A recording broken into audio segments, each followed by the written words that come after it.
Okay, hello folks. Time for another GCSE revision video. Today we are looking at coastal processes, but we're going to look at the second and third types of coastal processes. Okay, we made a previous video on erosion and deposition. This one is going to focus on the idea of transportation and deposition, and specifically within that, the role of waves, the process of longshore drift, and then the formation of depositional type landforms. The key things to know, really, key questions, I can ask you about the role of waves, the type of waves that you get. And it's important to understand that as waves approach the shore, they pick up sediment, and when the waves break, the force of the breaking waves moves sediment up the beach. So when your wave spills over onto the beach and starts moving up, that's called swash. And that process carries material up the beach. And as you can imagine, if you stood at the beach and watched the wave rush up, eventually it gets to a point where it can't go any further, and so it goes back down. It runs out of energy, reaches a point, and then retreats back seaward. When that happens, that's called backwash. And when that happens, material can be taken back with the wave. Okay, so two things to remember. Swash, the wave moves up the beach carrying material. Backwash, the waves move back down the beach, again, still carrying material. So we have two different types of wave. We have what's known as a constructive wave and a destructive wave. So basically, a constructive wave is where swash is stronger than backwash. So the wave has the ability to move the material up the beach, and it moves a lot of material, but then it runs out of energy and it can't carry it back down. So a lot of material gets left on the beach, and so the beach builds over time. Constructive, construction, constructive wave builds a beach. So the swash has more, or there is more swash, the wave has more energy when it's moving up the beach than it does when it moves down. Okay? And those waves tend to spill onto the beach, and they happen more slowly over time, so we get fewer constructive waves per minute. The opposite of that is destructive waves. By their very name, they do have a more destructive nature to them. They often have more backwash energy than they have swash. They tend to plunge onto the beach, so they don't move up very far. But because they plunge on, they have less energy in terms of swash. They don't carry much material onto the beach, but they have far more energy in their backwash. So they are much better at removing material from the beach. So remember those two types of wave. The constructive wave, stronger swash, weaker backwash, deposits material, creates landforms like beaches. Destructive wave, weaker swash, stronger backwash, removes material off the beach, and therefore can lead to greater amounts of erosion happening. Okay?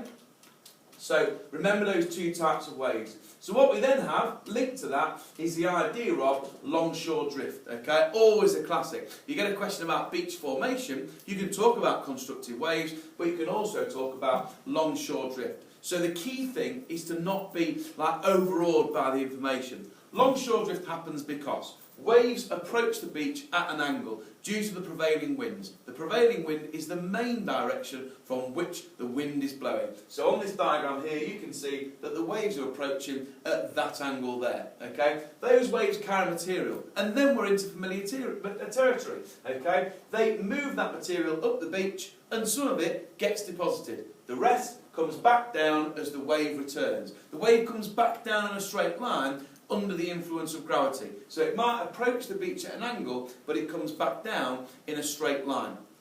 Some material is deposited and some material is taken back.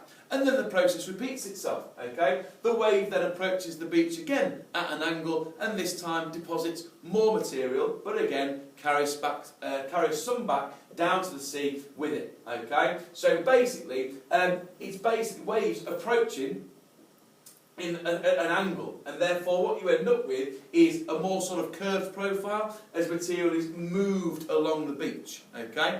So remember the key aspects: the waves approach the beach at an angle, they deposit some material and remove some material each and every time. So our beach builds up over time, but the shape of that beach can also change. Okay? Always useful to look at a video or a diagram online to back that up. But longshore drift is the idea of beach formation, but because it's material moving along the beach, as I say, the beach can change over time.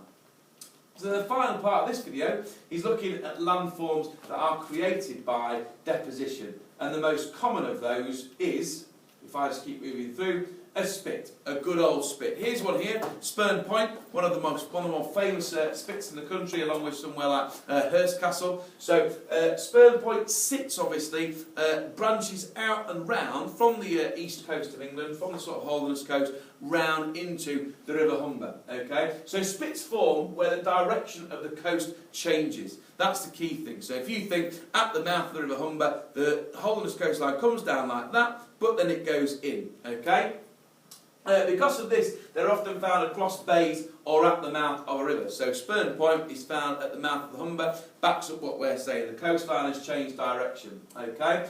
So because the coastline has changed direction, the water is still shallow, and therefore the waves actually lack energy. And so what they do is, as they flow past, they've been doing their Longshore Drift business, okay, up until the coastline changes. They enter a period of shallow water, an area of shallow water, just off the coast, and they drop some of the material that they're carrying. So almost to start with, underwater, Longshore Drift continues to happen. Material is dropped by the waves below the surface of the water.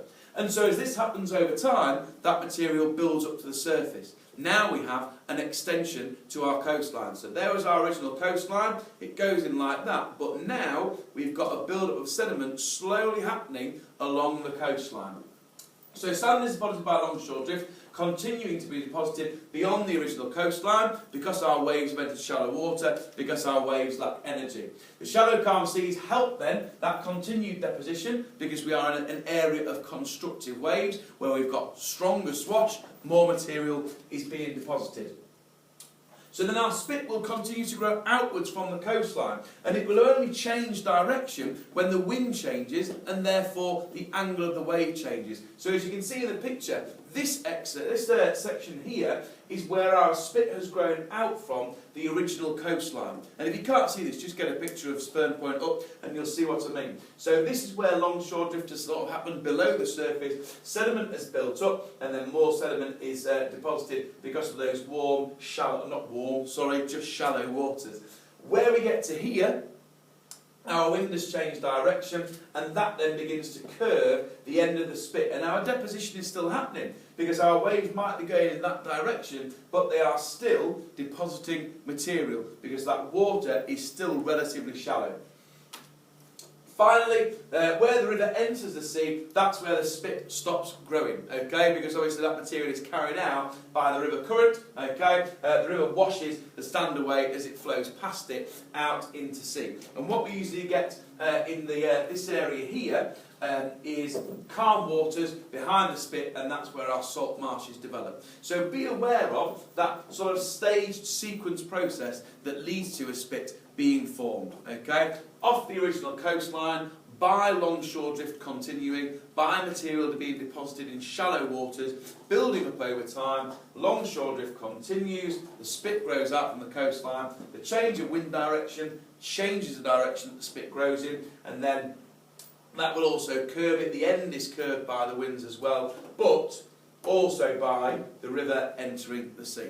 Okay, so we've covered constructive and destructive waves, the process of Longshore Drift, and also a good example of a landform created by the process of deposition, and that's our spit.